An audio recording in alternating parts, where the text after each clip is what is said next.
Welcome back to our study called The Dog Returns, and we're looking at Genesis chapter 20. Today we're verses 3 through 7. Talking about how God intervenes on our behalf. That's great. That is good news. That was good news for Abraham. Good news for us.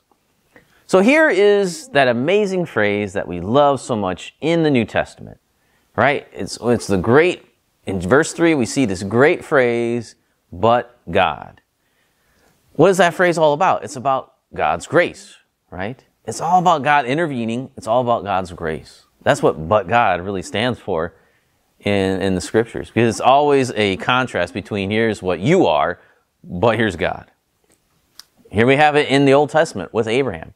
Abraham had acted in a way that put the promise into jeopardy, but also placed Abimelech into harm's way too. You know, he's supposed to be a blessing of the nations, but he's putting Abimelech in danger. And so God comes not to Abraham, which you would expect. Abraham is God's friend. But who does God go to intervene in this situation? He goes to Abimelech. He goes to the pagan king. So he goes to Abimelech in a dream, and God pronounces judgment upon Abimelech, telling him that he's a dead man because Sarah was actually Abraham's wife. Now Abimelech protests. He's like, wait a minute. He's in the dream. He's able to communicate in the dream, so it's not like a normal dream. He's aware of what's going on. He knows who he's talking to. He's talking to God. So he says that he had no idea that Abraham was married to Sarah, which is probably true. There's no indication in the story that he knew that, since they were liars. But that's what it is. So he took Abraham at his word, and when they said that they were brothers and sister, that's what Abimelech, he had no reason to question that. So Abimelech's cry for mercy here sounds similar to Abraham's cry for mercy for Sodom. Will you kill an innocent people? I'm not guilty. Well, are you going to kill us because we didn't do anything wrong? So, of course, he is a pagan king, but in this instance, he is innocent in the way he acted. He acted with integrity. He did. So God responds to Abimelech with, yes, I know that you have done this in integrity of your heart. And it was I who kept you from sinning against me. God says, I didn't let you touch her. God's response shows that his initial curse on Abimelech was not out of ignorance. It's not because he didn't understand. God didn't know what was going on. And it wasn't out of lack of mercy either. God knew what was happening. In fact, God was the one who was orchestrating everything, right? Then God lets Abimelech in on some insight about Abraham. He's going to tell him a little bit about Abraham, but I want to pause on this thought for a minute, because he says that I did not let you sin. And that's an amazing thing to think about, because I think that happens a lot more than what we think. Where is God? What is God doing? Well, he's keeping people from being as evil as they could. There's a lot of sins that he's preventing from happening. In fact, and I can sit here and record this video and talk about these things. Maybe God is restraining people from doing evil against me. I don't know. Could be. Maybe he's restraining me from doing evil. And that's why I'm doing this. Could be. So there's a lot more going on, I think, than we give God credit for. And so we need to think about that. Abimelech did not sin against Abraham because God stopped him. Why do a whole bunch of people not sin against you? Because God is stopping them from doing that. So just ponder that thought for a while. Like, wow, okay, I'm a blessed person. I don't even know how blessed I am. I really can't know how blessed I am. But it's way beyond what I even can conceive. Really, it's way more than what I even know, that's for sure. So keep that in the back of your mind as you go through the story of Abraham here too. His victories are because God's working. Now let's go back to the story, and we see that God is still talking to Abimelech here, and he's going to tell Abimelech about who Abraham really is. Now, in this text here, we have the first mention of the word prophet. The first person that's called a prophet, and it's the first use in the Old Testament. Now, the first prophet, actually in the book of Hebrews, tells us his blood was a prophet. The spilt blood of Abel so that obviously happened way before. But this is the first time in the Old Testament that this word is used, and it's used in reference to Abraham. We don't have any record that Abraham foretold the future, that he was able to say the future. Of course, he could have for Sodom and Gomorrah, right? Well, he kind of knew. I mean, he kind of knew that destruction was coming, though if there was more than 10 people, then destruction would have come, and he would have been a false prophet if he said, yeah, destruction's coming.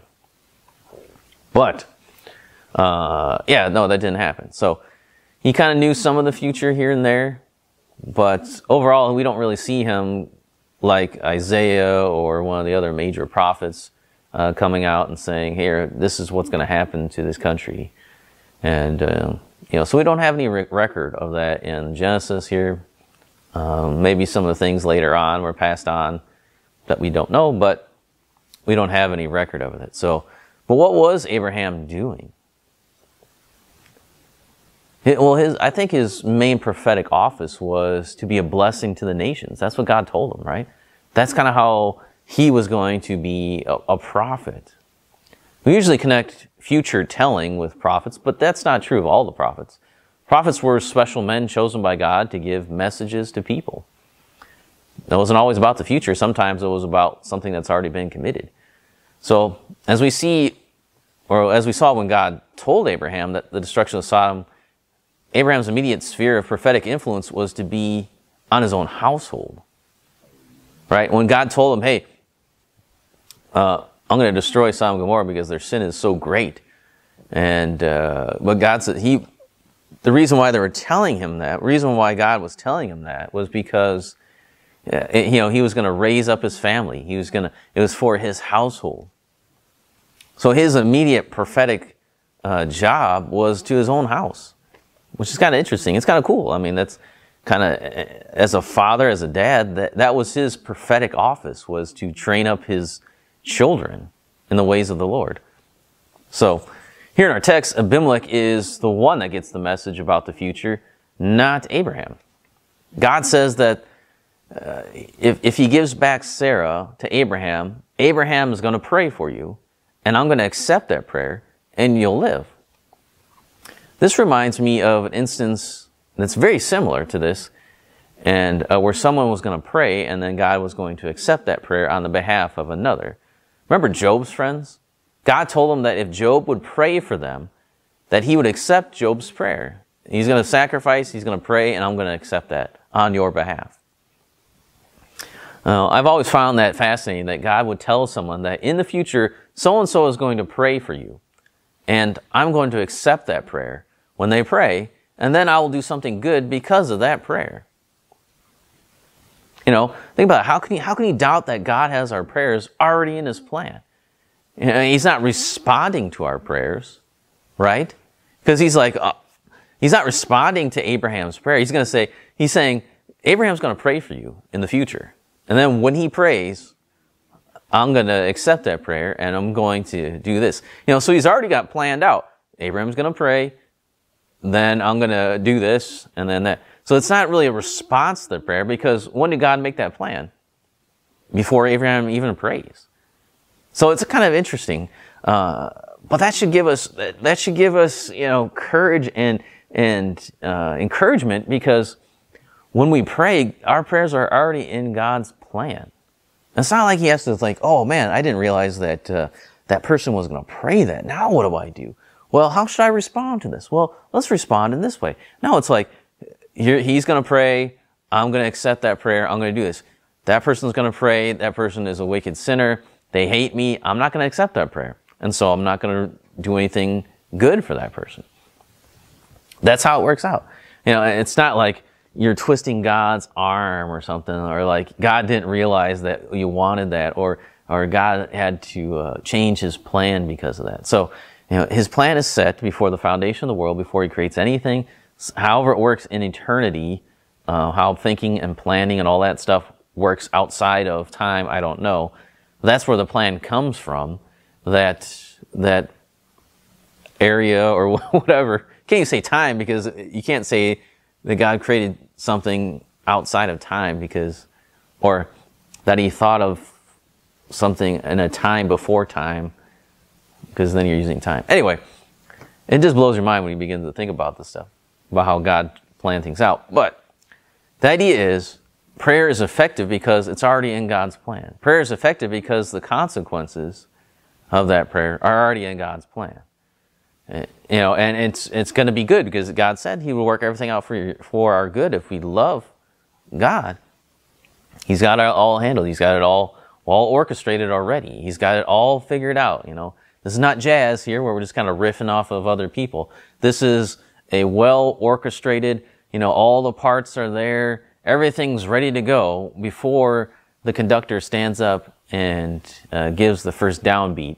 Everything's planned. Everything is all the instruments, all the instrumentalists have their parts already, and it's boom, it goes. And so that should give us comfort.